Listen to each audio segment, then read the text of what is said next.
Sejam bem-vindos a mais um Yelcast do Piauí. Para o mundo! Aí, Kilson Jones, beleza? Tudo tranquilo, graças a Deus. Vamos que vamos. Semana importante, semana pré-eleição. Para você que tá agora é atemporal, o podcast é óbvio, mas para você que está assistindo agora, semana muito importante no Brasil inteiro.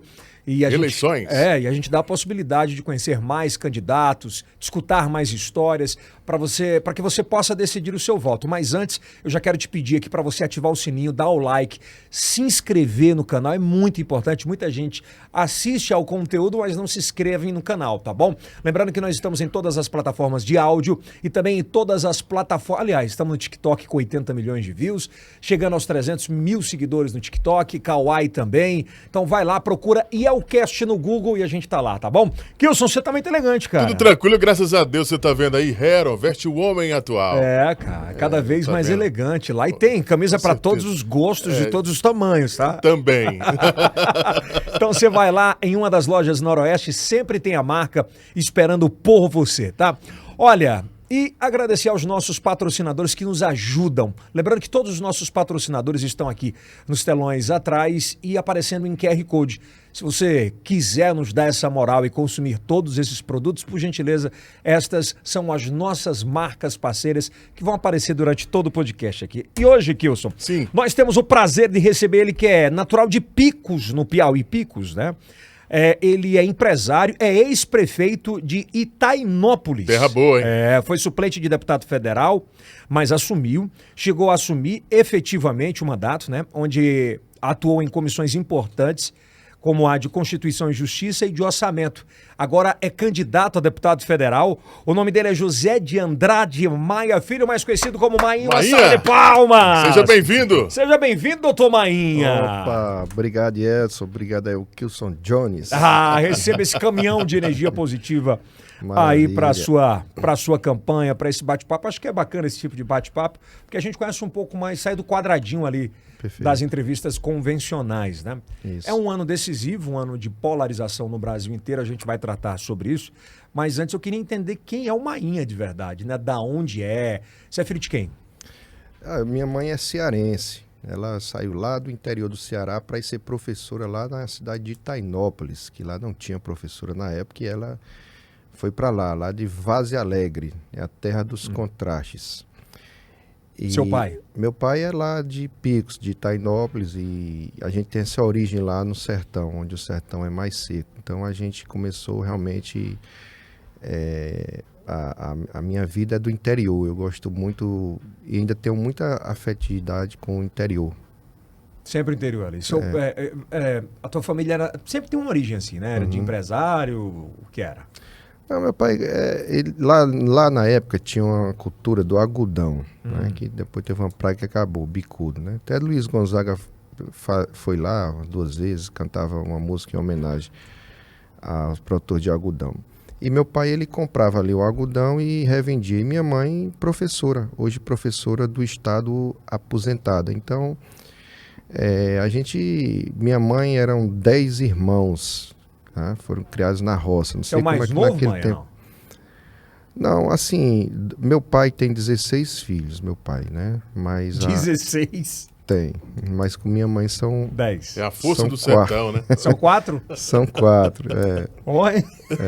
mas assim, agora, a minha mãe eram 10 irmãos, né? Que foram todos criados na roça, com dificuldade, tudo. Não sei como é que se criava naquela época, mas deu tudo certo, graças a Deus.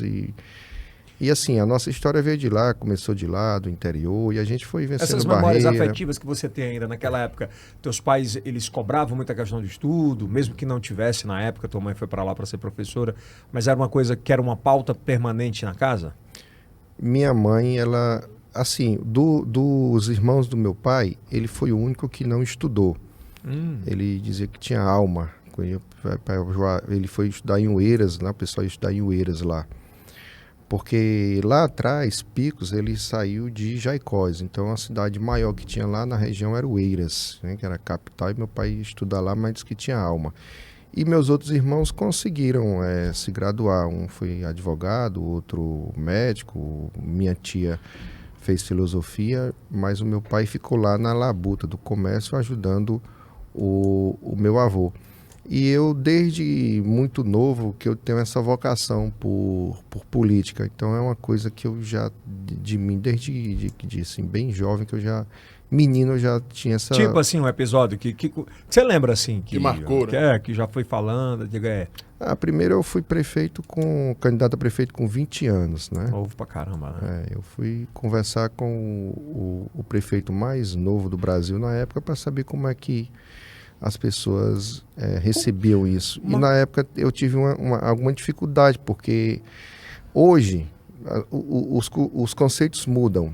Antigamente, a pessoa ser jovem era sinal, talvez, de falta de responsabilidade. Ou falta de experiência. Imaturo, né? Então, as pessoas mais velhas eram que tinham uma aceitação melhor no campo político. Mas hoje não, hoje já mudou. Hoje a juventude, ela representa uma mudança, uma renovação, mas logo quando eu comecei, ainda havia esse paradigma lá a ser quebrado contra a juventude. Como é que você se credenciou com 20 anos a ser candidato, cara? Eu tinha lá uma origem da minha família que era política lá, né? Então a gente conseguiu receber um apoio deles lá e dessa forma que a gente conseguiu e graças a Deus fui bem votado e na minha reeleição a gente teve uma maior maioria da história lá na nossa cidade, enfim, a gente conseguiu ter uma boa gestão lá. Ainda muito novo. Uma boa avaliação. Né? Pois é, muito novo ainda. Errou muito, aprendeu muito, acertou tudo de primeira. Ainda hoje a gente aprende, né? Todo dia. É muito... Assim, você com 21 anos, você ser qualquer função que você vai ter na política, você ser prefeito de uma cidade pequena, é o maior desafio, porque as coisas têm que ser resolvidas no momento. Né? Você tem que estar ali, você está tratando gente que vai conversar com você para fazer um desabafo, porque está se separando, que aconselhe o marido, a mulher, a moça que tem uma... Então, assim, a gente... E cuidar de estar faltando o emprego, está faltando o alimento, o prefeito ele tem que dar aquela resposta, Principalmente no interior é diferente, né? Assim, é uma relação muito mais próxima, né? Exato. Episódio aqui que eu lembro, assim, uma amiga minha, ela engravidou e a pessoa que é o pai da criança não quis assumir e ela me procurou lá na época com o intuito que eu ajudasse ela a fazer o aborto. E ela estava decidida. E eu pedi a ela, não faça não, mas eu não posso manter. E aí eu prometi a ela que enquanto ele não se formasse, eu iria ajudar ela todo mês, né? Eu era o prefeito da cidade e acabou que ela não abortou, porque ela confiou na minha palavra. E essa moça nunca me procurou, Yeltsin. Não. Depois de muito tempo eu encontrei com ela. Caramba, que história louca. Pois é, encontrei com ela e disse, talvez não vou falar o nome dela. Não, nem precisa. Aí, você nunca me procurou, digo, você me deu o melhor presente, não precisava ter me dado mais nada. O que foi que eu lhe dei? Você me deu meu filho, né? Porque ela disse que se não tivesse alguém que desse uma segurança para ela, uma que coragem, o filho né? dela ia nascer e não ia passar necessidade, ela ia tirar o filho. Porque o pai, além de não ter condição, não estava assumindo. E como é que ele está hoje? A última vez que você... Não, ele está bem e ela, inclusive, está trabalhando na justiça, sabe? E ele estudando em Teresina, então foi maravilhoso, assim. Então, assim, o prefeito da cidade pequena, ele tem um convívio direto com as pessoas, então eu fui acostumado a fazer política assim, conversando com todo mundo, atendendo as pessoas, sabendo pelo nome, e que é diferente de quem faz uma política de deputado, aquela que só conversa com liderança, que não sabe, assim... Tem muitas histórias assim de prefeito que eu lembro assim que me tocam, né? O prefeito ele faz muito essa parte social e há muita necessidade nas pequenas cidades do interior. Por isso que foi importante esse programa social. Um grande aprendizado, né? Porque o prefeito no interior, Kilson, ele não é só prefeito, ele é psicólogo, ele é assistente social, ele separa, ele volta marido e mulher, é um negócio bem louco. É verdade. E a casa do prefeito no interior não tem porta, né? É verdade. Todo tempo aberto. Né? E ele é um grande assistente social de tudo que acontece lá. Completamente. Essa primeira gestão, ela saiu com grande aprovação?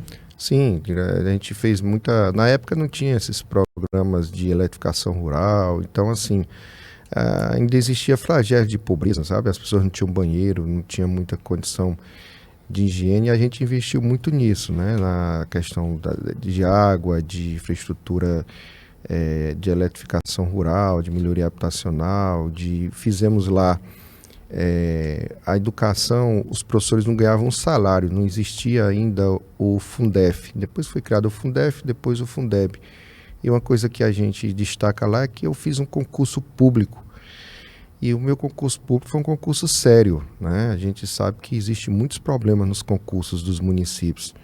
As pessoas já saem ali achando, um jogo de carta marcada. Fulano de tal vai entrar por fulano de tal. Então nós fizemos um concurso e a maioria das pessoas que passaram na cidade eram exatamente adversários nossos.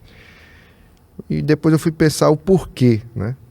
Eu acho que é porque a pessoa que não estava ali acostumado a conseguir o emprego por uma indicação política, talvez ele tenha se dedicado mais. E foi um concurso que foi pela Universidade Estadual, e a gente fez lá uma grande revolução na educação, modéstia à parte, sem antes existir o Fundef. Você foi reeleito? Fomos reeleitos, bem reeleito lá. E daí eu disse pro meu pai, eu quero ser deputado federal. Saindo direto, não passou nem pelo Disse estádio. lá que queria ser deputado federal. E ele disse, mas meu filho, eu nunca nem peguei na mão de um deputado federal, só vejo na televisão. Porque antes, Edson, os deputados federais, eles eram muito distantes, sabe?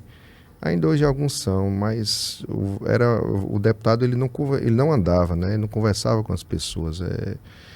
A gente disse ali atrás que ia ser deputado federal e ele achou que seria uma realidade longe da nossa, porque as pessoas pensam que o deputado só são aqueles que têm lá 8, 9 mandatos, que quando não dá mais coloca a mulher, que quando não dá mais coloca o filho. Mas hoje, com essa comunicação que está muito forte e os processos de renovação, de mudança, são muito mais rápidos, né? Eles podem acontecer. Então é disso que a gente aposta. A gente pode ter proposta de mudança, de fazer, de realizar. E é dessa forma que a gente está caminhando. Bom, aí você se candidatou a deputado federal. Na época, por qual partido, Maia? Nós nos candidatamos lá atrás antes era PFL, né? Depois foi a época do PFL. Democratas. E hoje sabe qual é? União Brasil.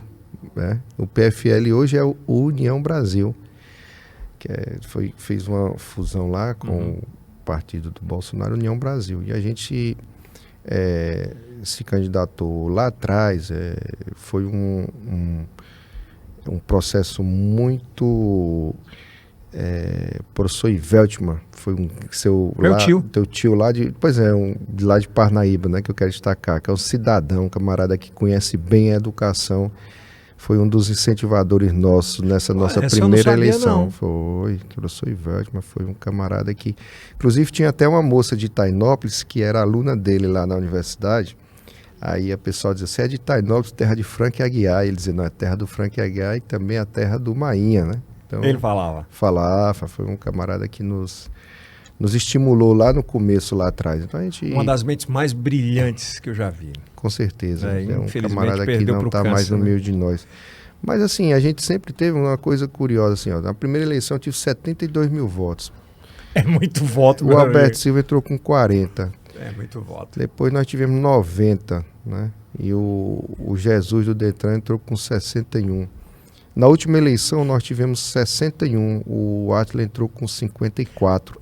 Engraçado, é verdade, você falou. Em todas as coberturas que eu fiz de eleições pela televisão, o principal, pelo menos o que a gente mais falava, era a injustiça de alguém que tinha tanto voto. Naquela primeira de 90 mil votos. 90 mil votos, você não entrou. Não entrei. Ficou como suplente, né? Mas agora a gente está no partido que pode acontecer da gente ter menos votos e entrar. Com mais votos ficar de fora. Eu digo, mas eu não vou nem ter... Tem até uma história engraçada. Eu gosto muito do Wellington Dias, da forma que ele me trata, e enfim. Eu lembro de um debate que ele teve com o Guilherme Melo. Sabe, Guilherme Melo assumiu o governo e passou poucos meses, do saudoso Guilherme Melo. Passou poucos meses e depois se aposentou. E aí o Wellington Dias era deputado estadual e disse, olha, não é justo você ter passado poucos meses no governo e depois ter se aposentado como governador. Ele disse, não é justo, mas é legal. É igual a você que teve menos votos e o deputado na época, aquele Moisés Reis, teve mais e ficou de fora. Então não é justo, mas é legal. Quer dizer, então eu agora estou nisso. Vou trabalhar de forma pragmática, né? A gente sabe do nosso potencial e a gente está buscando muito, mas há muito tempo antes desse mandato. Eu estou com muita vontade. Está na 5ª eleição que a gente está nessa luta, sabe? E a gente já esteve em Brasília, conhece como é que funciona e vamos fazer um grande Tu já trabalho. assumiu efetivamente, né, o mandato federal? A gente assumiu ali no final do mandato do deputado Mussa Demes, né, que foi quando ele faleceu. E assumimos depois como suplente. Mas suplente você não tem uma autonomia do mandato. E foi nem do gabinete, nem do nem o gabinete você consegue. E às vezes tem uma votação... Falar, porque tem uma coisa que fica mais nos bastidores, é muito isso mesmo. O gabinete é repartido. Quem é o titular da pasta do mandato, é que tem a maioria. É meio incômodo mesmo. Você também tem a questão das emendas parlamentares, né? Que o deputado volta um dia para assinar e você não... Quando o deputado não confia no titular, ele volta, né? Quando ele confia, o titular indica, porque o deputado é eleito e tem aquela base, né? Então ele se afasta e quer que o substituto indique para as bases que ele indicar. Então, assim, a gente não tem uma autonomia. Então, quando a gente entrar dia 1º de fevereiro de 2023, né, como titular, a gente está preparado para ser o melhor deputado federal do Brasil. Eu estou bem animado, entusiasmado para pegar esse mandato e para mostrar serviço. Depois de tantas disputas, né? Nós temos alguns deputados no Brasil inteiro com pautas específicas e com bandeiras específicas, né? Tumanhã é mais caso eleito, é mais um deputado federal municipalista ou tem mais pautas que se quer levantar a bandeira, como saúde, educação? Tem muitas pautas. Tem muitas pautas lá, certo? Que eu vou lhe destacar aqui. Mas eu quero lhe dizer que o que acontece hoje no Congresso? Veja só os debates. Você pergunta ali para Bolsonaro. Bolsonaro, você disse que não ia conversar com o Congresso e você está conversando com o Congresso. Ele disse, mas se eu não conversar, não consigo governar. Sim. Não é isso? Lula, se você ganhar, você vai conversar com o Congresso? Vou ter que conversar, porque se eu não conversar, eu não consigo governar. Então, remete a gente a refletir. Será que a gente está construindo um Congresso que está se tornando um fardo para o Brasil? Que os deputados, para poder colaborarem com o funcionamento, com a gestão do governo federal, precisam fazer algum tipo de barganha. Toma lá da cá. O toma lá da cá, precisam se vender para poder apoiar alguma reforma que seja necessária. Então, se criou um ciclo vicioso muito grande. E aí vem aí o episódio do orçamento secreto. E o que é orçamento secreto? O orçamento secreto lá chamam emenda de relator. É o quê? É o camarada, o deputado pega e coloca um recurso lá, lá para uma prefeitura do interior do Ceará lá, um deputado do Pernambuco, para a saúde. E aí, se esse orçamento fosse o orçamento dele mesmo, já ia gerar uma suspeição.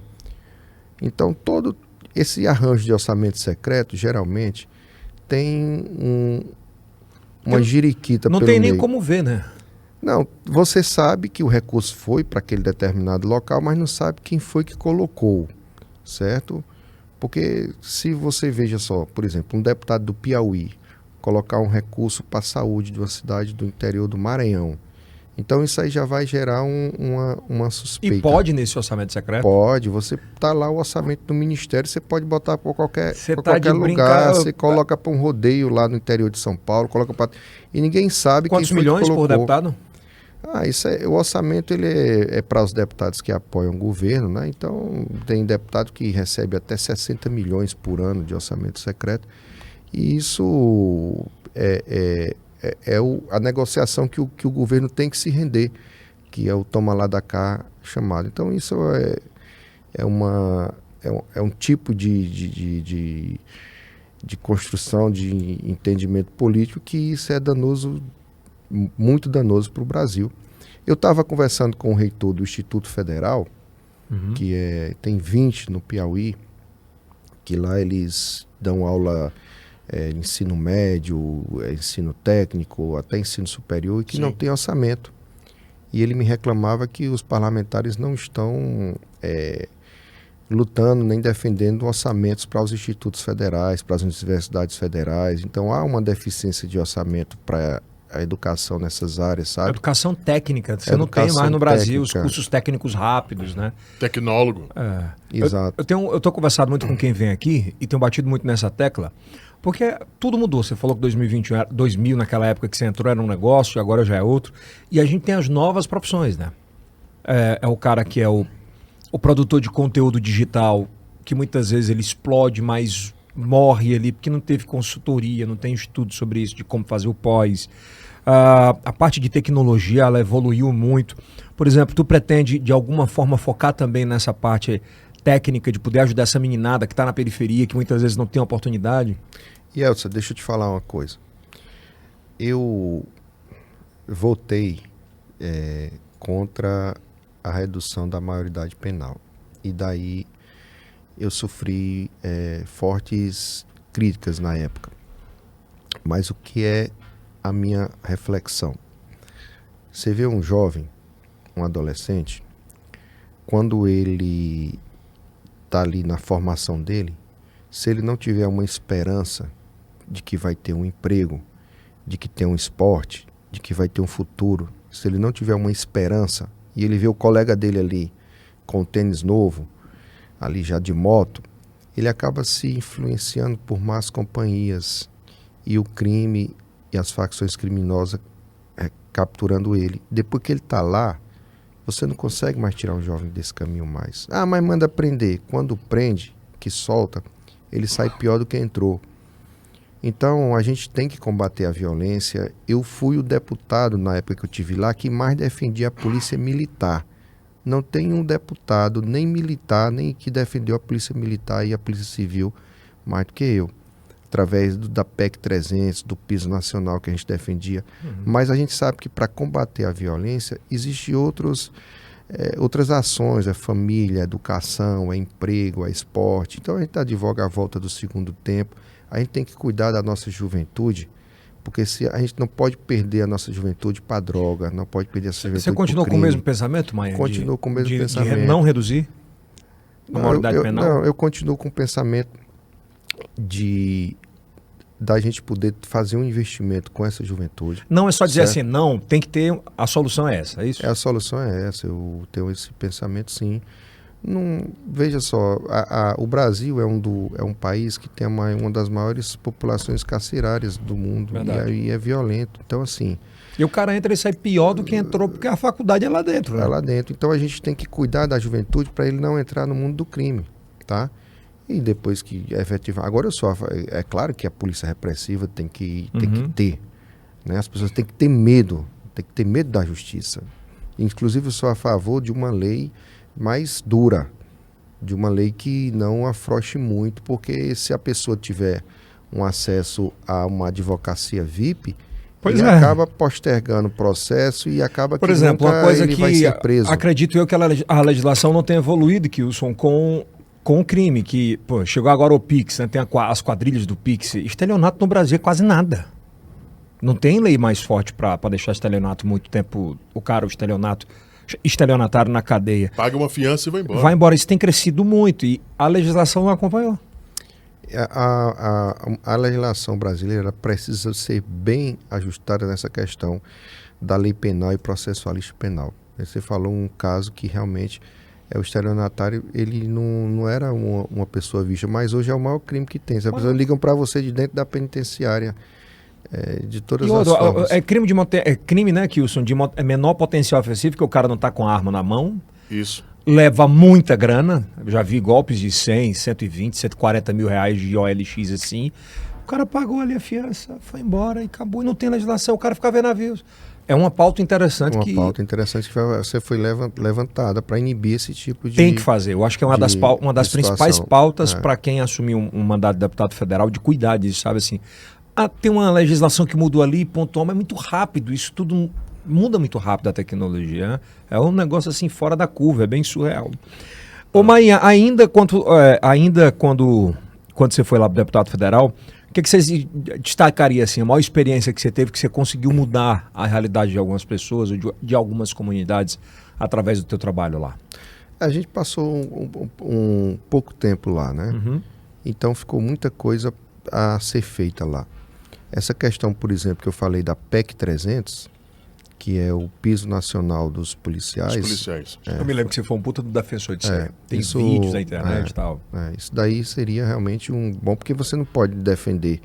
Quando você fala da educação, a gente fala o quê? De valorização dos professores. Então a gente fala de segurança, a gente tem que falar da valorização dos agentes de segurança. Então, veja só, hoje houve um estelionato lá nessa PEC 300. Se votou antes da eleição em primeiro turno por unanimidade, sabe? E simplesmente depois passou a eleição, nem foi pautada mais a PEC 300. E ela era um projeto bem embasado, porque tinha orçamento, a gente tinha criar o Fundo Nacional de Segurança, era um projeto constitucional, era um projeto que realmente... Por que não foi? Não faltou vontade política, né? Os governadores na época ficaram com medo de onerar as folhas deles e eles fizeram força lá para não passar, mas não ia onerar as folhas dos governadores. Tinha fonte. Porque os governadores já gastam com a segurança. Então o governo federal ele ia entrar com a contrapartida. A gente ia dividir a responsabilidade da segurança do governo federal e os governos estaduais. E alguns estados já pagavam o piso que a gente estava pensando. Então era uma coisa possível. E ademais, havia uma devolução de 27% do imposto de renda para o governo federal. Então, foi um processo bem estudado que nós nos debruçamos muito. Ô Marinha, você acha uma puta de uma sacanagem muitas vezes o cara ser eleito por uma bandeira e... Eu vou cuidar disso aqui, vote em mim, né? Aquele cara que... Tem a bandeira e de repente quando chega lá, muda ele tudo. Muda tudo. O que está faltando, Yeltsin, eu tenho andado nos bairros e as pessoas sequer se lembram em quem votou na eleição passada. Verdade. Sabe? Então você tem que ter uma identidade com o deputado e cobrar dele. Está tão fácil a comunicação, a rede social, o WhatsApp. O mínimo que um parlamentar pode fazer é ter uma comunicação com as pessoas que votam nele. Então,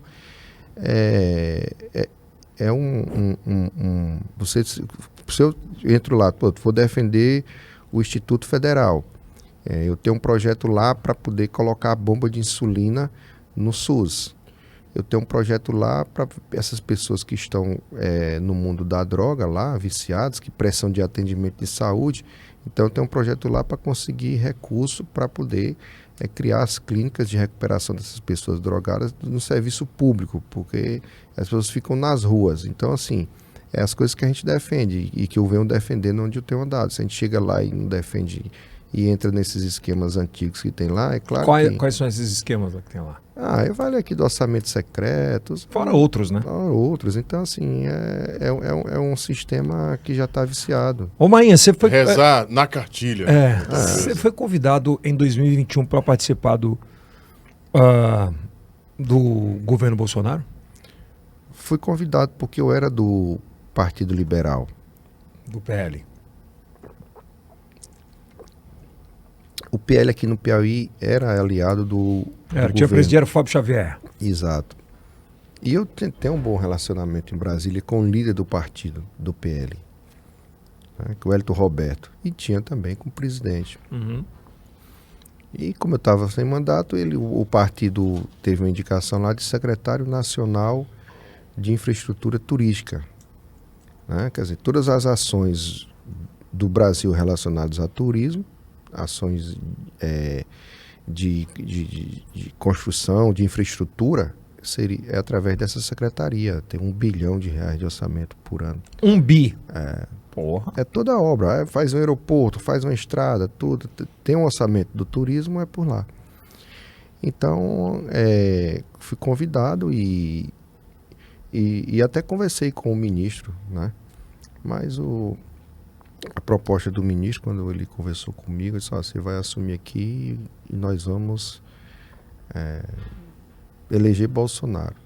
Aí eu, mas e aí eu não teve assim uma conversa. Reeleger, no caso. Reeleger. Né? O ministro, ele tocava numa banda de forró, era sanfoneiro de uma banda de forró. O ministro. É Gilson, é banda... eu me esqueci aqui o nome da banda, mas nada contra isso. Não, eu tô perguntando porque eu quero entender o contexto. É Brucelose. Ele tocava na... Forró da Brucelose. Pô, lembro demais. Forró da Brucelose. Aí o sanfoneiro é o ministro. O sanfoneiro da banda é o ministro do Turismo. E tem intimidade com o Bolsonaro, se junta com ele, toca sanfona lá e tudo. E aí... Cara, você não sabia, não. Gilson... Esse eu não sabia. Óbvio que nada contra. E ele tem informação para isso, assim? Assim, então eu conversei com ele, né? É o mesmo ministro até hoje? É o mesmo ministro. Toca um forró de vez em quando lá? Toca, até me chamou para depois tocar lá com a turma lá e tudo. É o forró da Brucelose. Nada contra, pelo contrário, eu sou fã da Brucelose. Lembro? Mas que louco, eu não sabia dessa parte, que ninguém fala sobre isso. Então, ele toca de vez em quando lá. Pro Bolsonaro. Pro Bolsonaro, pros filhos dele. E acaba gozando da intimidade, porque no momento de lazer, né? Que você tá óbvio. Ali e tal, então ele então dizem que ele é o ministro que não cai nunca, porque é que tem a intimidade de Bolsonaro. Ou ele não cai nunca porque que toca a sanfona pro Bolsonaro ele. Que acaba criando a intimidade, né? Porque tá nos momentos de lazer na casa do Bolsonaro. Mas, assim, aí me convidou e eu acredito que a maior... Só não toca nenhum instrumento não, né? Não. Tenho vontade de aprender a cantar, mas tenho tentado, viu? Mas se você tiver numa festa lá na sua casa e tiver os convidados, que você querendo dormir e os convidados sem querer ir embora, me convida para cantar, que vão embora bem ligeirinho. Eu fiz esse teste. Mas essa aí eu não acho que o Brasil não sabia dessa não, viu, Will? Essa aí... Desconhece, né? Também não. E aí você recusou? Não, aí depois eu fiz uma reflexão com minha própria consciência, sabe? Eu particularmente sou contra o governo Bolsonaro. Antes de chegar nesse do contra, você foi deputado lá. Como é que era o convívio com ele como deputado? O Bolsonaro? Ele conviveu comigo na época Olha o ministro aí, ó. Cadê o ministro? Esse é o sanfoneiro, ex-sanfoneiro Brucelose. Forró da Brucelose. Que agora... É esse aí? É esse daí. Esse o daí. Gilson. É o Gilson. Rapaz, músico, ministro, né? Show de bola. É isso. E ministro do turismo. Aliás, o Brasil, né, uma das maiores belezas naturais desse planeta, né? País do planeta, né? Sem sombra de dúvida. Mas eu achei, né, que a gente podia fazer um grande trabalho pelo turismo, porque o Paris, a cidade de Paris tem tudo. Só a cidade de Paris tem mais turismo que o Brasil, né? Que é um país continental. E eu tava... Vamos fazer Eu cheguei até a conversar com o governador, né? Mas... O Wellington na época. Porque assim, não dava para eu não apoiar o governo, não simpatizar, né? Eu tenho eleitores que votam no Bolsonaro, mas eles sabem da minha posição. Na época, Manhã, você estava como... Era secretário do... Pois é, representava o Piauí em Brasília. Do Piauí em Brasília. Então, aí o ministro me chamou, eu pensei que o ministro fosse ter uma conversa comigo mais alinhada à tecnicidade, né? Rapaz, aqui o nosso projeto é eleger Bolsonaro. Reeleger Bolsonaro. Aí você disse... Eu digo sim, mas aqui... Quando eu te perguntei sobre como era o Bolsonaro, porque assim, eu queria entender como era lá na... O Bolsonaro é sempre um camarada assim. O Simão Cecim, que já faleceu, que tinha 10 mandatos, me contou que o Bolsonaro era um deputado do Progressistas, né?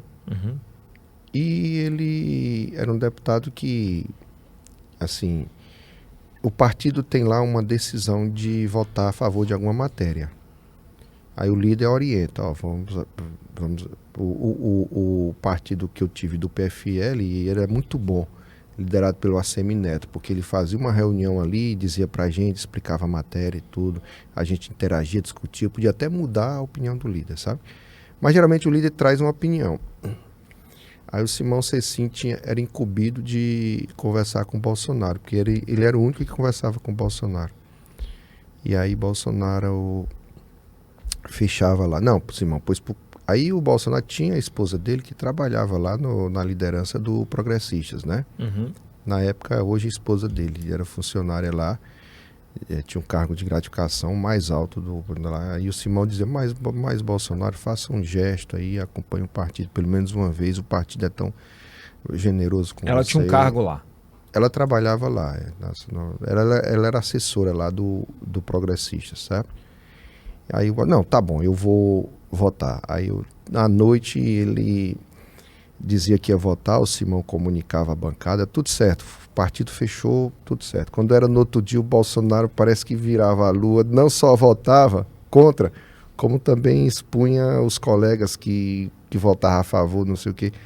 Então, eu me lembro muito da coisa do Bolsonaro desse tempo, que é a personalidade dele. Às vezes ele tá aqui, briga com o ministro, não sei o que vai... Aí quando é no outro dia ele já tá numa posição diferente. Então, ele tem essa posição. E eu ficava lá no começo, eu convivi com o Bolsonaro na época da PEC 300, porque nós fizemos lá uma frente parlamentar que eu presidia, da PEC 300, e ele fazia parte dessa frente, porque todos os assuntos que são inerentes à polícia, ao movimento corporativista da polícia... A bancada da bala. Da bala, ele estava presente ali, né?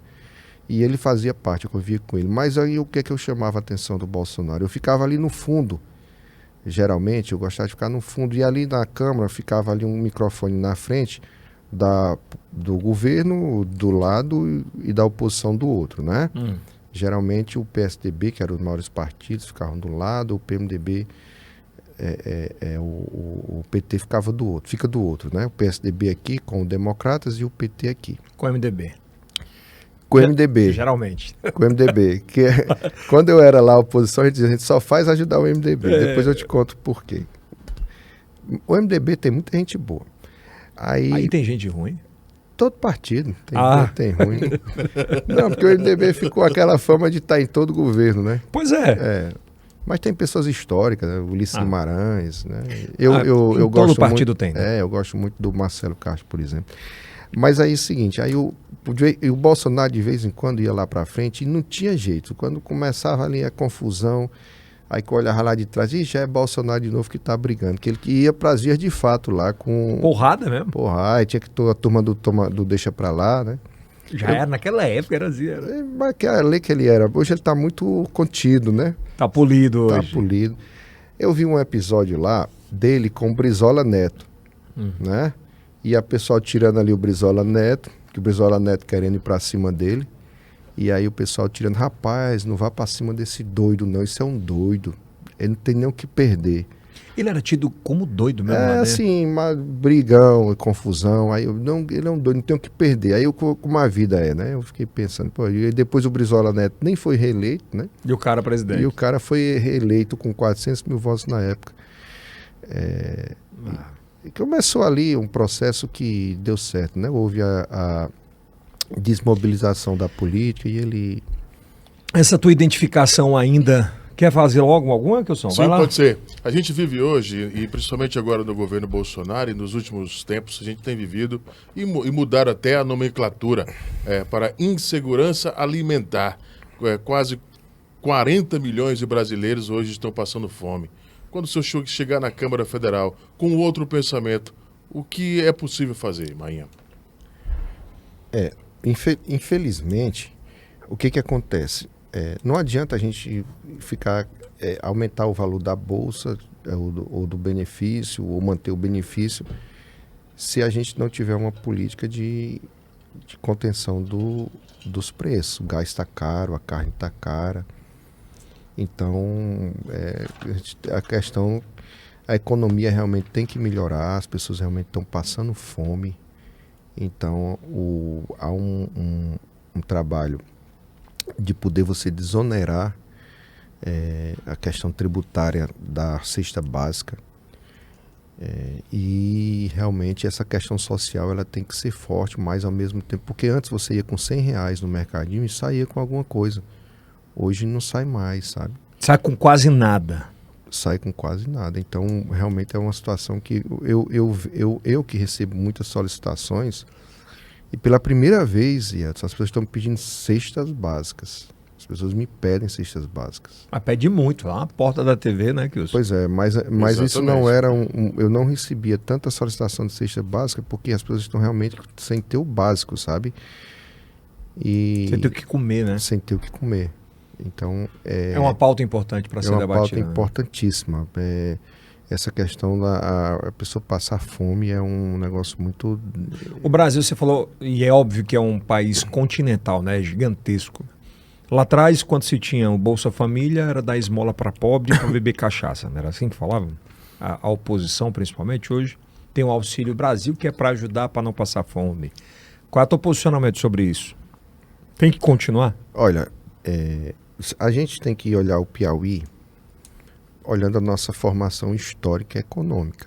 O Piauí tem que ser olhado como é olhado o Maranhão e olhado os estados do Nordeste. Então, a nossa colonização, a nossa história foi diferente. A gente não pode comparar o Piauí com Santa Catarina, com Paraná, que vieram lá os imigrantes, que tinham mais dinheiro e que conseguiram fazer ali uma economia diferente. E essa bolsa esmola que chamavam, significava para muita gente a sobrevivência, sabe? Significava ter o que comer. Significava ali para o pequeno comerciante poder estar vendendo ali, tá movimentando o seu comércio. Então, essas bolsas sociais, elas são muito importantes. A gente tem que olhar, o governo tem que ajudar, tem que ter essa parte social, ajudar quem precisa. Maia, então... por que você acha que não teve o resultado esperado por parte do Bolsonaro, por exemplo? Com o Auxílio Brasil, R$600 até o final do ano, e acredito eu que seria a bala de prata, né, agora para essa eleição, que ia sair ali da casa dos 30, 33, ia chegar à casa dos 40, sei lá, 38% nas intenções de voto. Por que isso não deu certo? Por que não deu liga? Porque ficou muito claro, ficou muito óbvio. E as pessoas perceberam. A gente pensa que o povo não sabe das coisas, o povo sabe de tudo. As pessoas perceberam que foi uma ação apenas eleitoral e que logo depois não ia ter mais. Até porque o Bolsonaro sempre foi contra, ele sempre resistiu. E muita gente que vota no Bolsonaro também é contra. Então, acho que isso foi muito óbvio, foi colocado com muita obviedade. Então, por isso que não houve um resultado. A gente não viu no governo do Bolsonaro um sentimento de querer realmente fazer essa ação social. Por isso que não colou nele? Não colou. Então, se ele tivesse, desde o começo do governo dele, defendido essa pauta social, naturalmente ele teria criado a simpatia das pessoas que são beneficiários com esses programas. Mas ele falou, saí de R$200, que era o Bolsa Família, que para ele era mísero, né? E está em R$600, com projeção para o próximo ano de 800, sei lá, acho que R$1.000, também não colou? O que aconteceu foi que o Bolsonaro teve que se render ao Congresso. Ao Centrão? Ao Centrão. Teve que se render. Porque ali atrás, os deputados colocaram uma proposta, foi de 800. Esse dinheiro todinho que foi distribuído para os estados e os municípios, ali foi obra do Congresso Nacional. Eles arrumaram uma forma e um pretexto de poder pressionar o governo, atacando aonde? No bolso. Sabe? Chega, vamos votar isso. Aí, então eles abrem as portas, abrem os cofres, porque o Congresso é quem controla o orçamento. Aí o governo diz, olha, vai ter que ser 800 o Congresso. E o Guedes dizia, só pode ser 200, até que chegaram lá nos 400. Mas não foi o interesse do governo de criar esse auxílio. Não foi ele? Não, na época não. Na época foi o presidente Bolsonaro, na época foi o Congresso. Na época foi o Congresso que defendeu essa pauta. Tu que participaste da Câmara Federal em específico, quem gastava mais, assim, olhando os dois lados? Gastava, que eu digo, era o governo federal que ele liberava. Vamos falar no popular, abria mais a chave do cofre. Lula, Dilma ou o Bolsonaro? Para os deputados. Quem foi mais generoso para os deputados, porque se tornou um pouco refém dos deputados, foi o governo Temer e o governo Bolsonaro. Para esse tipo de ação, orçamento secreto. Quando você não tem um controle, a liderança política, acaba você ficando refém. E os deputados, de forma assim, espertamente se aproveitam disso e acabam tirando vantagens, né? Mas o que me incomoda é que o deputado não vai lá pedir um orçamento para uma universidade federal, nem para o Instituto Federal. Eles acabam sendo agraciados com investimentos de natureza secreta. Então isso realmente... É o que mata, né? É o que mata. Bom, vamos falar agora. Qual é a tua identificação com o Lula? No começo eu achava que o Lula ele não poderia ser um bom presidente, porque eu pensava que ele não ia conseguir liderar o Brasil, não ia conseguir fazer uma gestão, porque eu entendia que ele não tinha uma experiência de gestão pública, mas eu mudei de ideia. Eu mudei de ideia quando eu vi que o Lula ele conseguiu ser um grande líder mundial, que ele tem uma grande história. Ele trouxe agora o Geraldo Alckmin para ser o vice dele. Pessoal, e a nossa ligação maior é com o Lula, porque o Lula faz parte aqui, a história do Lula é parecida com as nossas histórias aqui do Nordeste, do Piauí. É o camarada que é lá do interior do Pernambuco que saiu para São Paulo para conseguir sobreviver, para conseguir emprego. E que se tornou um grande presidente. Eu acredito que ele vai fazer uma grande gestão. Ele volta mais experimentado. Se voltar, ele volta mais experimentado, sabendo talvez onde tem errado, onde pode melhorar, mais plural? Eu acredito. Ele vai fazer uma gestão. O Lula ele não faz aventura, ele não entra em aventura. E o Lula tem uma vantagem. Ele sabe conversar. Talvez isso tenha faltado a Bolsonaro. Porque o Lula ele conversa com o movimento dos sem terras, mas ele vai para a Federação das Indústrias de São Paulo.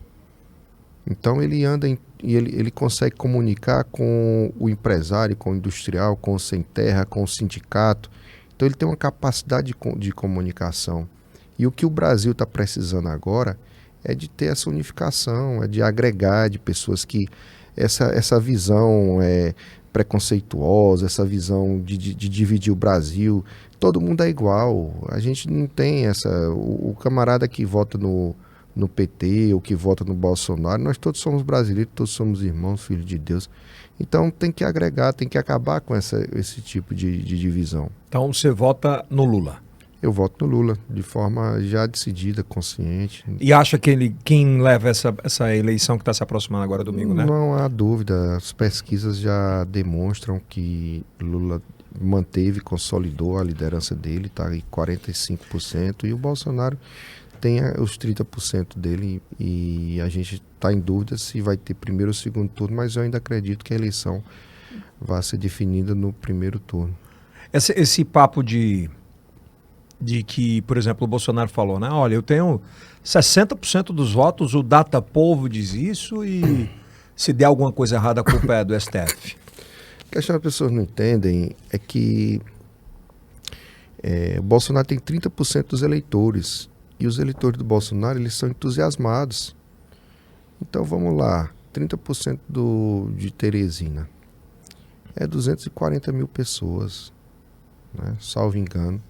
Então, se o Bolsonaro vem aqui para o Piauí, ele consegue colocar 40, 30 mil pessoas nas ruas, né? Então, isso daí não é base, sabe? Você colocar pessoas nas ruas não é base. Por quê? Porque ele tem 30%. Você já pensou 30% de eleitor, você coloca desses 30%, 5% nas ruas? São Paulo, né? Que é um dos grandes. Então assim, você enche a Paulista, que mais? Então, o Enxapim... E sobra. Sobra. Lá na minha cidade de Itainópolis, teve uma carreata do Bolsonaro, sabendo que lá o Lula tem 67%. Mas e deu gente. Ele tem 10, 15% dos eleitores lá que brigam por ele. Então são engajados. Você não pode fazer a base, a gente faz a base, de forma critério, pesquisa, você faz a base com pesquisa. Eu acredito que pesquisa é matemática, é estatística, não há como errar. Eu tenho visto muitos vídeos no YouTube, Kilson, A história da faixa, vocês já viram esses vídeos? Tem uma faixa assim com... De um lado tem, se você vota Bolsonaro, toca a buzina. Aí ele vira do outro lado, se você vota no Lula, toca a buzina. Eles ficam numa avenida. Ou, aliás, na BR. Aí põe o do Lula, pouca gente buzina. Na hora que vira pro... Muita gente buzina. Aí também você não sabe aonde foi feito. Né? Qual é a comunidade ou a cidade. Isso não é referência de voto, né? Não. Você, assim, o eleitorado, ele já está bem definido, né? O eleitorado da classe A tem a orientação religiosa, a orientação... até a orientação sexual ela já está bem. Porque sabe como foi que o Bolsonaro começou a aparecer? Quando houve ali naquela comissão de direitos humanos, o pastor... me tá esquecendo, estou falhando aqui o nome dele. Ele foi presidente dessa comissão de direitos humanos. O Silas Malafaia, não? Não, ele foi deputado. Ele era deputado. Então, Feliciano? Feliciano. É o miliciano. Marcos Feliciano. Marcos Feliciano. Ele foi presidente da comissão, só que ele tem uma visão contrária às pessoas que têm uma opção sexual homoafetivas, né? E aí ele começou e houve uma reação muito grande ao nome dele. Só que quando o pastor foi para a igreja, então ele cresceu, a igreja defendeu a posição dele, né? E o Bolsonaro, ele começou a entrar nessa discussão e foi candidato a presidente da comissão. E ali naquela época, essa comissão era uma comissão que era a 10ª comissão escolhida pelos partidos. E acabou sendo uma das preferidas. Por quê? Porque o Bolsonaro queria e o PT não queria deixar que o Bolsonaro fosse para a comissão. Então o PT teve que abrir mão de uma grande comissão. A grande comissão que eu digo assim, aqui é a Comissão de Minas e Energia, da Educação, sabe? Para não deixar o Bolsonaro ser presidente dessa comissão. Então, foi ali que ele começou... Aí que ele começou ali a aparecer como defensor, ele não tinha essa pauta dele, né? Na questão de, como ele diz, a família, né? Ele começou ali naquela época com o pastor Feliciano. Como é que ele tem 30% e ele conseguiu se eleger na vez passada? Na vez passada houve um desgaste grande, havia um desgaste da política, né? Muitas histórias de corrupção, políticos presos, e o Bolsonaro prometeu na época ser uma pessoa diferente, né? Que não ia negociar com o partido, que ia fazer um trabalho... Centrão, ia ser um político diferente e tudo. Então, acabou que a classe... Ele teve quantos % de votos nem na última eleição do segundo turno? Eu também não lembro. O Denis pode dar um... votos. Então, o Brasil não queria... Então, assim, o grande prejudicado dessa foi o PSDB, que acabou que o seu candidato não deslanchou e ele... acabou se apresentando e muita gente não levava a sério, não tinha tempo de televisão e acabou que ele entrou, né? Mas aí depois ele começou a decepcionar algumas pessoas pelos posicionamentos dele, pelas questões... Mas não perde os 30%. Não perde. Se mantém. Não perde. Impressionante, né? Não perde. Agora solidifica, veja só, tem uma notícia assim, o Bolsonaro comprou 57 casas com dinheiro vivo, né? O cara tá com dinheiro vivo, tem alguma coisa estranha. Mas os 30% dele não perde. Não perde, e eu estou com medo de perder voto, porque eu tenho muito eleitor bolsonarista, mas sabe a minha posição, né? Sabe a minha posição. Mas é louco assim, é uma coisa, mesmo que você fale que tá aqui a prova, é isso... Aqui é assim. É mentira, né? Aqui é assim, hoje a política está igual, mas solidifica a rejeição dele, sabe? Se você tem uma notícia negativa contra o Bolsonaro, ele não perde esses 30%, mas solidifica a rejeição dele. As pessoas que ficam contra ele ficam mais fortes no voto. voto. Mas hoje está assim, Edson, o debate político. É o torcedor do Vasco e o torcedor do Flamengo. Você pode falar um dia todinho pro torcedor do Vasco que o Flamengo tem mais título, que ter mais... Mas sabe o que é o ou pior, vice-versa. Sabe o Ou que vice-versa. Acaba que no final... Sabe o que é o pior, amanhã? Não entende. Que isso acontecia com torcida de futebol. Agora é dentro da família, cara. Os grupos de WhatsApp se acabaram por todo o Brasil. Você não consegue mais ter pai, mãe, irmão no mesmo grupo. Os grupos da família, né? É um negócio doido. Vai lá, Kilson. O grupo da minha família lá, a gente evita... Falar de política, né? Se falar já era. Agora, eu tenho dos meus cunhados lá, meus cunhados que de vez em quando tem Tu que é político, não é político profissional, mas político por convicção e que conhece do métier. Tem essa história de que famílias que têm acima de 3 salários dentro da casa, de 3 a 4, quase que 80%, 90% são bolsonaristas, isso cola? Claro, a pesquisa diz, tá bem claro. A gente sabe, é o homem evangélico, branco, que tem uma renda superior, vota do Bolsonaro. Assim, a maioria, né? Até a pesquisa diz isso. É a ciência que diz isso, né? A opinião de cada uma dessas pessoas, né? Mas assim, o que não existe, que a gente tem que dizer, não existe, comunismo é uma coisa que não existe. O comunismo, nem existe o comunismo, porque o que começou foi um princípio do socialismo que era para o comunismo, mas é uma utopia comunista. Eu tenho ouvido tanto em rede social. Você é comunista! Mas não existe. Nunca eu vi o presidente Lula sentar para defender alguma identidade, alguma do Brasil voltar ou defender comunismo. Nunca. Pelo contrário, ele colocou lá como vice dele lá, foi um presidente de uma federação de indústria lá de Minas Gerais na época, nada a ver com o comunismo. Então, assim, as pessoas criaram assim, alguma fé, né, que... ou é aquilo ou não é. Vai lá, Gustavo. Bom, você falou agora há pouco, Mainha, que com relação, não dá para comparar o Piauí com Santa Catarina ou um outro estado com aquela formação dos ricos e tudo. Você conhece muito bem o sertão, o semiárido. Dá para melhorar? Dá para se tornar uma grande potência, o Piauí? Uma zona franca? Olha, tem lá o projeto que a gente defende, está lá na Câmara. É a Zona Franca do Semiárido. Por exemplo, a minha cidade, Picos, ela é um grande entroncamento rodoviário. É o segundo maior do Nordeste. E é um lugar estratégico. Ele dista menos de 1.000 quilômetros de todas as capitais. Então a gente tem um projeto lá, que já está lá na Câmara tramitando, que começa lá na Paraíba, na cidade da Paraíba, e que pega todo aquele semiárido do Piauí, que é de exatamente criar a Zona Franca do Semiárido.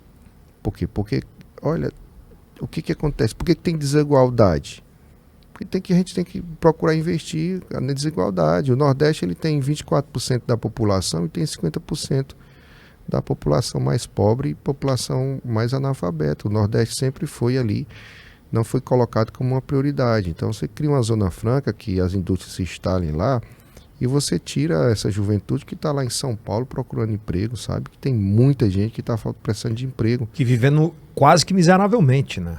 Então, assim, o Piauí tem até uma história que conta, né? Que o antigo ministro das Minas e Energias, né? Ele dizia assim que o Brasil está em crise, sempre dizem que o Brasil está em crise. Quer dizer, vamos vender o Brasil, vamos vender o Nordeste, vende o Nordeste, mas não entrega o Piauí. Por quê? O Piauí tem um potencial de energético muito grande. Muito forte. Energia eólica, energia solar. O Piauí energia limpa.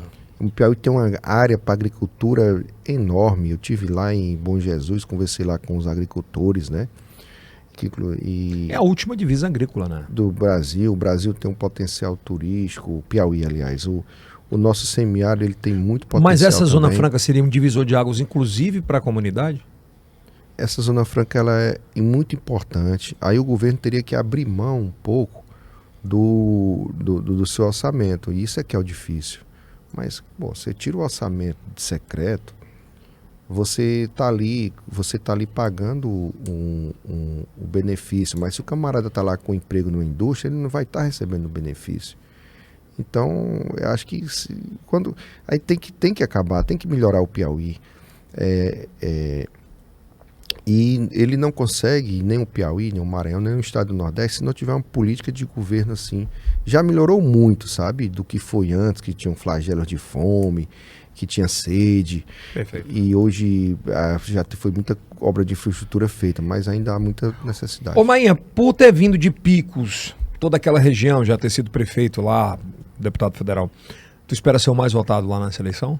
Tá trabalhando para isso? Olha, eu tenho muito...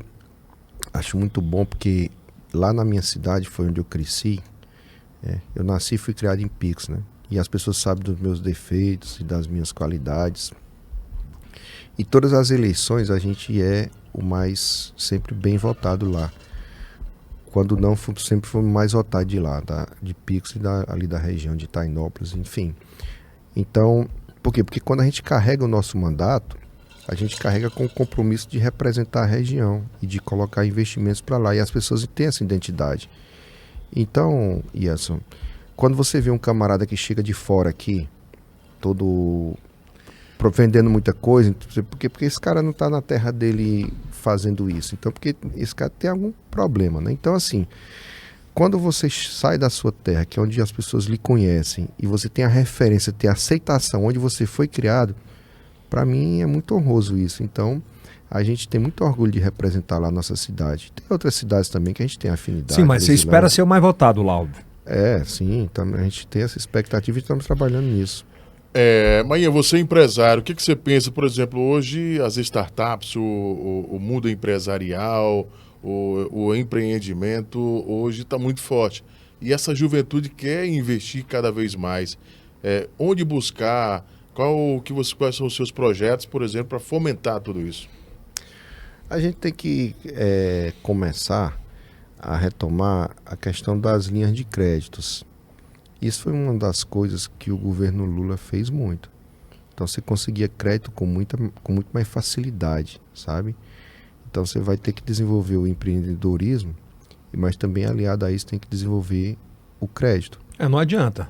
Então, caminham juntos, né? Então assim, o crédito no Brasil hoje é muito caro. Então, o que a gente... Lá é difícil você defender coisa contra banco, viu? Né? Até porque tem a bancada do banco lá. Eu já tentei lá, mas não consigo. Já fizemos lá. A gente defendia uma proposta lá, Ieta, sabe como? Caramba, o dono da empresa, ele paga 4% pro cartão de crédito. Não é? Então, se você chega lá com dinheiro e paga, e lá recebe cartão de crédito, a empresa lhe daria o desconto dos 4% do cartão. Às vezes o empresário até preferisse, porque já recebeu o dinheiro e o cartão paga 4% e ainda não é no mesmo dia. Mas quando se quiser antecipar, tem mais. Tem mais, Então, quando a gente dessa lei, não passa. As pessoas não sabem disso. Senta mesmo em cima e acabou. Não passa. Você vê o cartão de crédito, eu fiz lá uma comparação. O Pão de Açúcar, o faturamento é bem maior do que um cartão de crédito que eu comparei na época. E o lucro do cartão de crédito é bem maior. Você vê os juros do cheque, do limite do cheque especial, é exorbitante. Então, assim, quem pode regulamentar isso? Câmara Federal. Câmara Federal, mas não acontece nada. A gente tem que... Não passa. Eu vou te fazer uma pergunta, uma afirmação. Quem que paga as maiores pesquisas do Brasil? Quem paga as maiores pesquisas do Brasil? Os bancos. Os bancos. Porque são caros. Verdade. Sabia, Gilson? Isso é verdade. As maiores pesquisas são pagas pelos bancos. Você está no Solidariedade agora. Solidariedade. 77. Evaldo Gomes, como é que foi esse convite? O Evaldo, ele... Na verdade, eu até tô... Viviane veio aqui, a Viviane Moura veio aqui e não está nada satisfeita. Você está? Não, na verdade, o Evaldo não podia ser diferente, né? Ele é o presidente do partido. Sim, mas não podia ser diferente de quê? Naturalmente, ele beneficiou mais a Fernanda, né? Que é a filha dele. Que é a filha dele, né? Mas a gente já estava... Mas de verdade, pela tua experiência, foi um erro? Olha, eu acho que faltou sendo muito sincero, eu acho que a Viviane esperava que ele fosse dividir por igual. Mas nas conversas que eu tive lá, eu acho que eles não houve essa combinação, sabe? Então, eu acho que o Evaldo ele tem uma capacidade. Eu não vou tirar o mérito do Evaldo, não. Não, óbvio. Ele tem uma capacidade de organizar partido, sabe? Não chegou a toa também onde ele está, né? Naturalmente, Tem gente é claro que ele, insatisfeita é claro que ele organizou o partido, mas a intenção dele é normal, e ele diz isso, né, é de eleger a filha, né? Mas, de qualquer forma, montou um partido em que as nossas condições de vitória são reais. Mas vamos lá. Solidariedade, ele faz ou não faz um deputado federal? Faz um deputado federal, não tenho dúvida. Pela minha experiência, não tenho dúvida. O Evaldo já organizou um partido para se eleger vereador e perdeu por Valdemir Virgínio. Então, cabe a gente agora procurar os nossos votos. E cada um... Então lá, você tem alguns nomes fortes, né? Mainha, Viviane, tem Silas e a Fernanda. São os 4. Nos bastidores, a turma fala o seguinte, né? Eu escuto muito disso, viu? Que só fala assim, ó, quem tiver acima de 50 mil tá dentro. Escuta isso também? Eu acho que essa é uma média... Uma média, né? É uma média boa. Pô, mas você vem de 90 para 60, na maioria da turma tá em crescente. Silas já teve uma expressão de votos grande também. Silas tá a Viviane está começando, mas é muito forte também. Muito forte. E aí tem a Fernanda, que todo mundo fica com aquela expectativa. Será que ela vai ter somente os mesmos números que o pai? Aí vai ser eu estou apostando, né? Nós temos a nossa história na política já de muito tempo. Pô, já está com tanto tempo que a gente está batalhando esse mandato. Agora, os votos do Silas, eles são imensuráveis, né? Porque são votos mais da televisão. Então, e os votos da filha da Fernanda, né? São votos mais de lideranças, né? Então, e a gente tem também a nossa votação. Que é a política estrutural, né? A política estrutural, né? Então, assim, mas de certa forma é a chapa mais tranquila que tem para se concorrer. Então eu acho que agora chegou a nossa vez, depois de tanto... Eu estava conversando com a senhora lá em Picos, ela dizia, meu filho, não seja ansioso não, você já foi 4 vezes candidato, não deu certo. Então tu acha que dos 4 você é o nome? Eu acho, eu estou trabalhando para isso. Ela diz assim, olha, a hora, Deus tem tudo a sua hora certa, então não deu certo atrás, é porque você não estava preparado. Quem passa aqui eu pergunto, você tem uma expectativa de quantos mil votos? Eu acho que eu passo essa barreira, eu passo a barreira dos 50, porque a gente já tem uma expectativa. Assim, a gente não sabe quantos votos vai ter. Mas o Excel, meu amigo, que o Excel dos candidatos está um negócio absurdo. E tem a quebra dali, cai ali. Mas olha, urna é igual a barriga de mulher da ultrassonografia. A gente só sabe depois que passa o ultrassom que abre. Que abre o resultado da urna. Às vezes os resultados eles são surpreendentes, sabe? Mas eu tô com muita humildade, caminhando muito. A gente está fazendo, eu acordo de manhã e é de 6 horas da manhã, eu vou lá pro centro. Aí tá lá o pessoal que estão esperando as empresas abrirem para ir trabalhar. Eu fico conversando, estou fazendo muita campanha assim, conversando com as pessoas, corpo a corpo. Bate-papo mesmo. E as pessoas estão gostando assim de você ter uma identidade com o candidato. Amanhã mesmo, Luzilândia, uma cidade que a gente tem uma relação. Tem uma relação. E o Piauí... Ô Maia, deixa eu te fazer uma pergunta. Eu tenho escutado muita reclamação que inflacionaram muito essa campanha. Inflacionaram no que eu falo é de estrutura, sabe? São campanhas para deputado federal como se fossem campanhas para governador. Você quer falar de dinheiro, né? É grana mesmo. É dinheiro, Inflacionário ficou mais... Dizem que é a eleição mais cara para deputado federal da história. A gente não lamenta muito isso, sabe? Porque... Mas é verdade? É verdade. A gente percebe assim que está tendo muito movimento de dinheiro. Eu acho que é como a minha filha pede... A minha filha tem 10 anos, ela pede voto para mim, né? E aí uma senhora disse para ela, diga a ele que eu voto se ele me der o combustível. Ela disse, meu pai vai ganhar, mas de forma justa. Não é voto de cabresto, que ela aprendeu lá na história. Mas assim, realmente a eleição complicada, sabe? E a gente, eu até disse uma vez que virou polêmica, assim, né? Mas que... Que foi, lembra aí? Eu disse que quem estava gastando em eleição ou tinha roubado para gastar ou estava gastando para roubar depois. Então, E vai dar de novo a polêmica. É isso mesmo?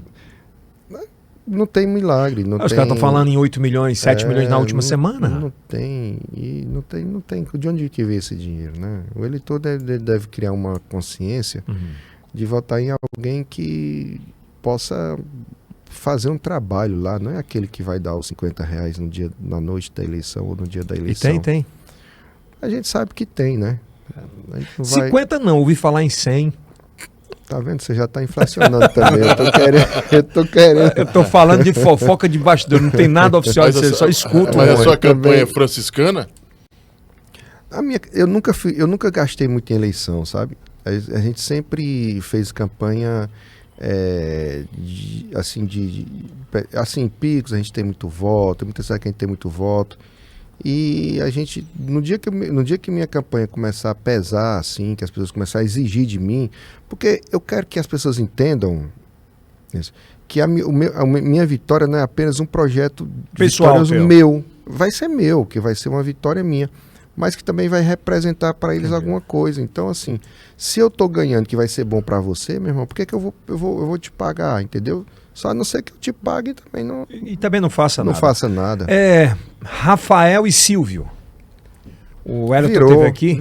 O Elton teve aqui, ele falou que já ganhou Teresina, que vira no primeiro. Outros dizem que não, que o Silvio sai daqui com 100 mil votos de diferença. A gente percebe nas reuniões, Edson. Percebe nas reuniões. O quê? Quando eu comecei a fazer reunião em Teresina, aí eu falava o nome do Lula primeiro, né? Que é o nome mais popular. E depois eu falava o nome do Rafael, assim, mas não via as pessoas... Você quer ganhar palma em reunião em Teresina? É só falar do nome do Lula e do Flamengo. Né? O povo bate palma em nome do Lula. Nas reuniões dos bairros de Teresina. E eu não via a euforia das pessoas quando falava o nome do Rafael. Certo? E agora eu já estou percebendo isso. Quando eu falo toda reunião, eu sou fiel ao lado que eu estou. E meus santinhos, tudo, né? As pessoas respeitam a minha posição. E agora eu noto isso. Não só as pesquisas. Quando a gente fala o nome do Rafael, já há uma reação aqui em Teresina. Mas não tinha, né? Não tinha. No começo, não. No começo a gente falava, as pessoas ficavam frias. Certo? Então virou mesmo esse sentimento aqui? Virou. Tu acha que ele ganha aqui em Teresina?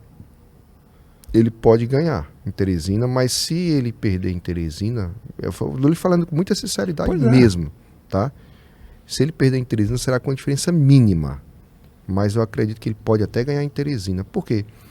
Porque as pessoas estão entendendo o que representa, o que pode Rafael fazer.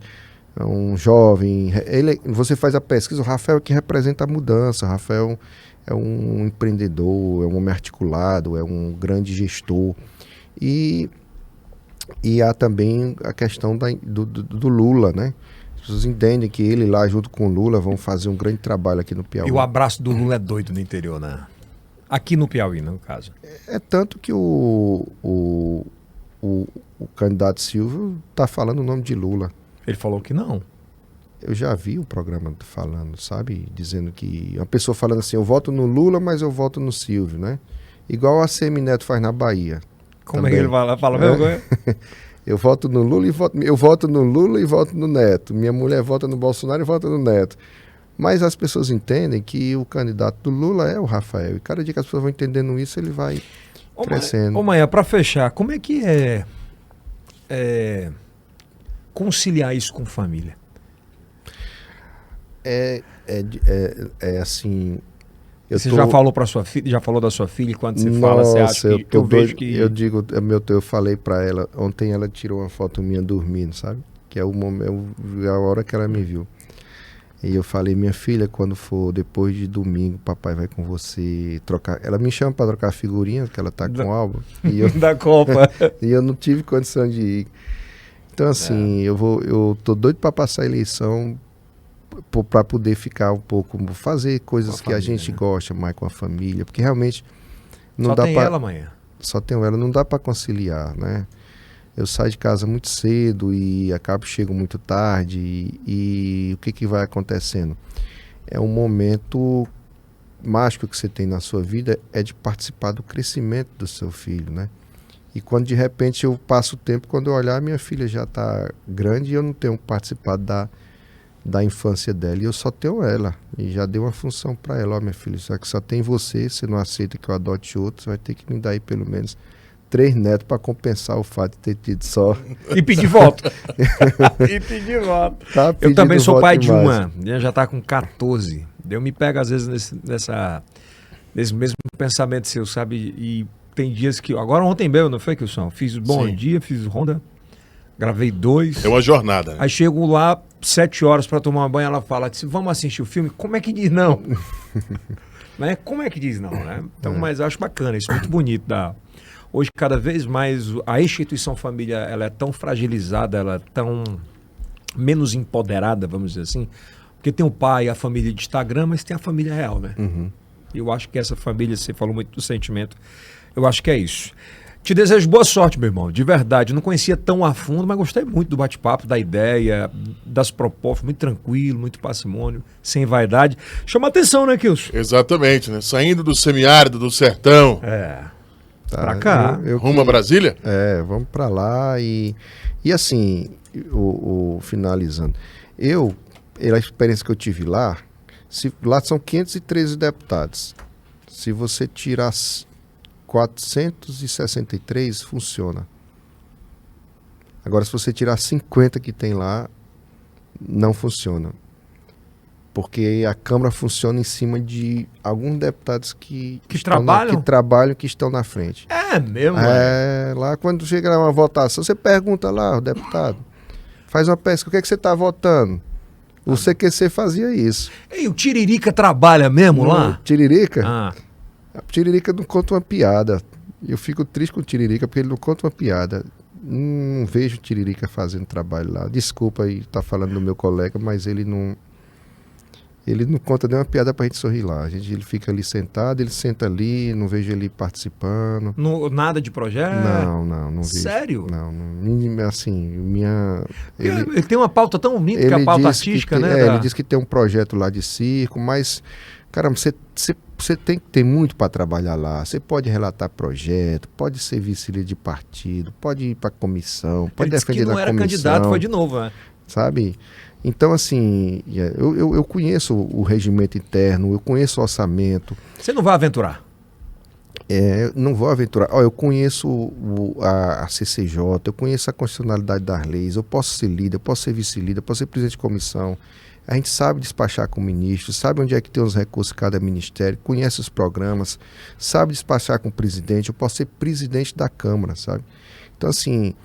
você conhece os trâmites. Conheço, né? Não vou chegar lá igual aquele aluno que chega no colégio, que muda de colégio, chega a primeira vez primeira vez no emprego, adaptar, que quer aprender. Então a gente vai chegar lá preparado.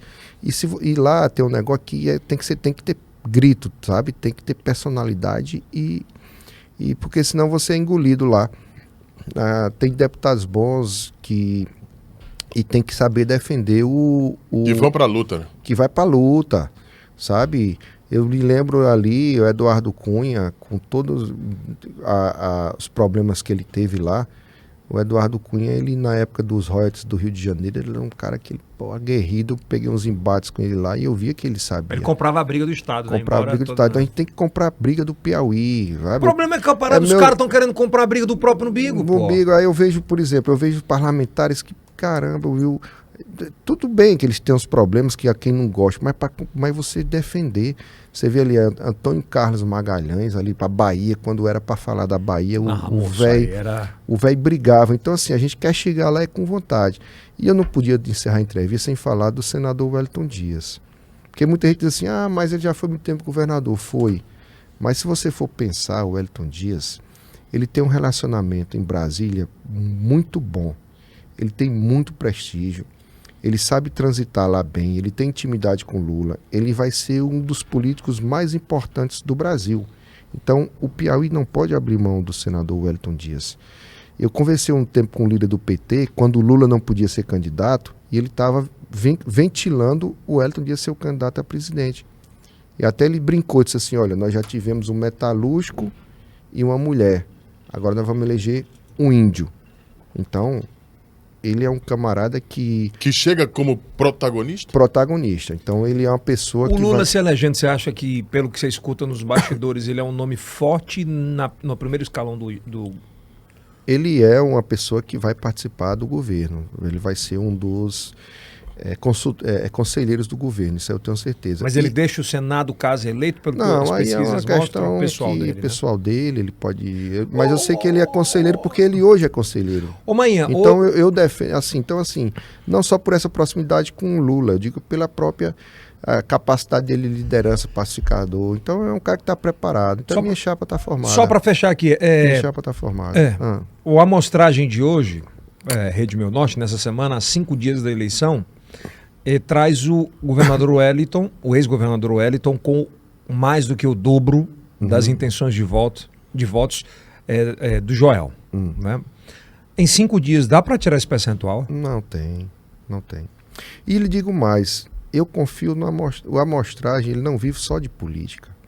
O amostragem faz política, faz pesquisa para a empresa, o amostragem, ele é um instituto que ele não pode se desmoralizar. Então, está em xeque bem aqui a amostragem. Se esse resultado que a amostragem está apresentando não vingar, então ele vai ser desmoralizado. E eu conheço o João Batista, o dono da amostragem. Ele é sério.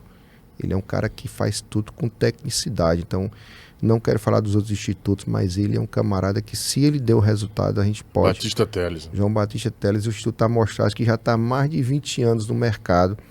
E é um instituto que eu me baseio nele. Então, primeiro turno, Rafael e Senado, Wellington Dias, pelo que diz a amostragem. pelo que diz a amostragem. E o Solidariedade? Pelo sentimento. E o Solidariedade elege o 7777.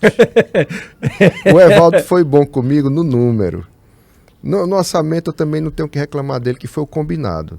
Se ele deu mais para a filha dele... Você recebeu quanto lá amanhã? Eu recebi 1.300. 1.300.000. A filha dele recebeu 3. O Silas recebeu 1,5, foi? 1.5. 1.5, Mas aí eu 1.5. não vou me importar... Não, eu só tô com... A Viviane 450, parece. Os caras ficam falando, eu sei que é grana pública. É bom deixar claro isso. Fundo eleitoral. Eu tive uma condição, tô com uma condição boa de fazer campanha. Só que assim... Nunca tive isso. A turma tem que entender também que campanha eleitoral, e principalmente nesse ano de 2022, com o mundo digital, ela deu uma inflacionada em toda a produção de conteúdo. Né? Assim, são profissões novas, você tem digital influencer, você tem o cara que cuida de uma rede, cuida de outra rede, fora toda essa parte, tudo encareceu muito, né? São demandas diferentes que não tinham, né? Eu sou novo, mas sou antigo, né? Quando eu comecei, os custos eram as camisetas. E hoje não tem mais a camiseta. Não tem camiseta, mas tem a empresa que faz a rede social. Aí tem o impulsionamento digital. É tudo muito caro. É muito fácil o cara ficar falando e não tá dentro da realidade hoje. Não, tem esses custos. Antigamente eram os shows e as camisetas, né? Que chamavam gente, né? O carro de som. O carro de som, que era um custo, o outdoor, né? Que era um custo que a gente tinha que... A Câmara tirou lá esses custos, mas agora vem esses custos de rede social, enfim, que são caros também. Maia, obrigado, meu irmão. Boa sorte, de verdade, que Deus abençoe nesse projeto aí. E tudo de bom, assim, desejo mesmo felicidade. E depois da eleição vem a Independente eleito, não eleito. Gostei do papo, acho que rende mais. Vou retornar como deputado, vou te contar as coisas lá de Brasília. Aí eu quero ouvir. Aí como depois da eleição a gente bota um vinho aqui. Tem tanta história para contar. Mas não pode contar tudo, né? Não precisa dizer eu vou escrever num livro para depois, quando eu morrer. Só não precisa falar em o nome, só fala o número, né? Só números. Ou o número. Boa sorte, meu irmão. Olha, lembrar só que eu dizer, o Evaldo fez uma coisa boa comigo, que é o 7, né? Gosto mais desse 7, é meu número da sorte. Então, 7, aí eu fico pensando, são 7 dias da semana, são 7 cores do arco-íris, são 7 notas musicais, são 7 maravilhas do mundo, são 7 mares do universo. É o bizu, né? Então, vai lá, cara. 7 de setembro da independência, aí você vai lá, 7777, e volta. Tá valendo, viu? Valeu, boa sorte. Olha, obrigado, Edson. Obrigado. Querendo convidar você a se inscrever no nosso canal mais uma vez, ativar o sininho. Por favor, vai lá, dá o like, que é muito importante. Importante. Compartilha com seus melhores amigos. E também com os melhores inimigos. E porque o que dá engajamento é a raiva mesmo, não adianta não, tá bom? Obrigado, assiste o próximo episódio, Semana Importante, isso aí é o Cast do Piauí. Para o mundo! Até a próxima.